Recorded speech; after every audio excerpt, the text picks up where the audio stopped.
दोस्तों इस दुनिया में बहुत से रहस्यमय और पौराणिक जीव पाए जाते हैं जो प्राचीन काल के लोगों के साथ रहा करते थे, लेकिन अब ये जानवर विलुप्त हो चुके हैं। अक्सर हमने फिल्मों और कहानियों में ऐसे जीवों के बारे में सुना ही है जिसका आधा शरीर किसी इंसान का तो आधा शरीर किसी जानवर की तरह होता है। आज के इस वीडियो में दुनिया के ऐसे ही रहस्यमय और पौराणिक जीवों के बारे में बताने जा रहे हैं जिनके बारे में जानकर आपके रोंगटे खड़े हो जाएंगे। तो चलिए शुरू करते हैं आज के इस अध्याय को। Number 3, medusa.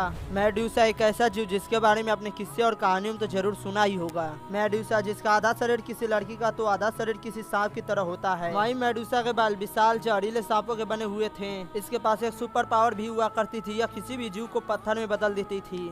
जब भी कोई व्यक्ति या जीव इसके आंखों में देखता है तो वह व्यक्ति या जीव पत्थर में बदल जाता है। कई कहानियों के अनुसार मेडुसा का जन्म एक भयंकर चेहरे और सांप के रूप में हुआ था, तो वहीं कुछ कहानियों के अनुसार मेडुसा जन्म से ऐसा नहीं थी, बल्कि मेडुसा इस धरती की सबसे सुंदर महिलाओं में से एक हुआ करती थी। माना जाता है कि मेडुसा देवी अथीना का भक्त होने के कारण यह प्रतिज्ञा किया था कि वो कभी शादी नहीं करेगी, बल्कि वो हमेशा देवी अथीना की सेवा करेगी। लेकिन एक बार पोसाइडन नाम के देवता ने उसके साथ दुष्कर्म किया। जब यह बात देवी अथीना को पता चला तब उन्होंने मेडुसा को एक श्राप देकर एक खूंखार दानव में बदल दिया, क्योंकि मेडुसा को देवी अथीना से भी ज्यादा सुंदर माना जाता था, जिसके कारण गुस्सा होकर मेडुसा ने अथीना को श्राप दे दिया, जिससे एक सुंदर महिला एक खूंखार दानव में बदल गई। मेडुसा के बाल विषैले सांपों के बने हुए थे जो इसके एक इशारे पर किसी को भी मौत के घाट उतार सकते थे। Number 2, mermaid. मरमेड को हिंदी में जलपरी कहा जाता है। दोस्तों हम बचपन से ही जलपरियों के बारे में सुनते ही आ रहे हैं, लेकिन एक सवाल जो हम सबके मन में वो ये है कि क्या सच में जलपरियों का अस्तित्व इस दुनिया में मौजूद है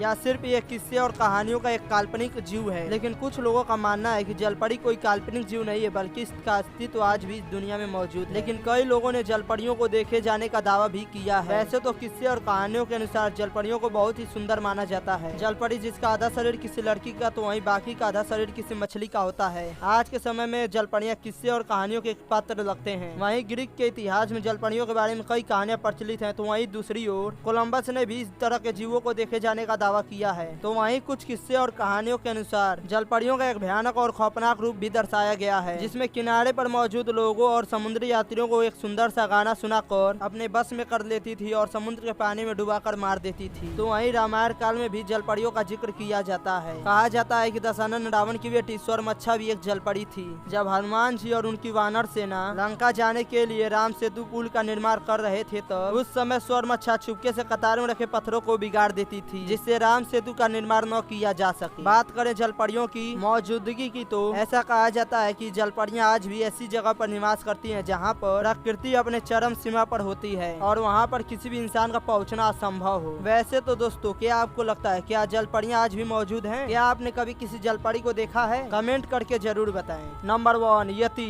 अजीबो गरीब दिखने वाले पौराणिक जीवों में अगला नाम यति का है, जिसके बारे में ऐसा माना जाता है कि इनका बसेरा हिमालय के बर्फीले पहाड़ों में होता है। ये देखने में इंसान और भालू के मिश्रण होते हैं, जिसका साफ मतलब यह है कि जिसका आधा शरीर किसी भालू की तरह होता है तो वहीं बाकी का आधा शरीर किसी इंसान से मेल खाता है। लेकिन आकार के मामले में हम इंसानों से काफी बड़े और विशाल हुआ करते हैं। यदि मान्यता और किस्से कहानियों के अनुसार माने तो यति इंसानों के लिए बेहद खतरनाक होते हैं, क्योंकि इन्हें इंसानों को अपना शिकार बनाना बेहद पसंद होता है। हालांकि यति के अस्तित्व का अभी तक कोई सटीक प्रमाण नहीं मिला है, लेकिन इसके पैरों के निशान आज भी हिमालय के पहाड़ों पर देखने को मिल जाते हैं। इसके साथ ही कई लोगों के द्वारा इसे देखे जाने का दावा भी किया जाता रहा है। इसके अस्तित्व का कोई सटीक प्रमाण न होने के कारण इन्हें काल्पनिक जीव के रूप में जाना जाता है।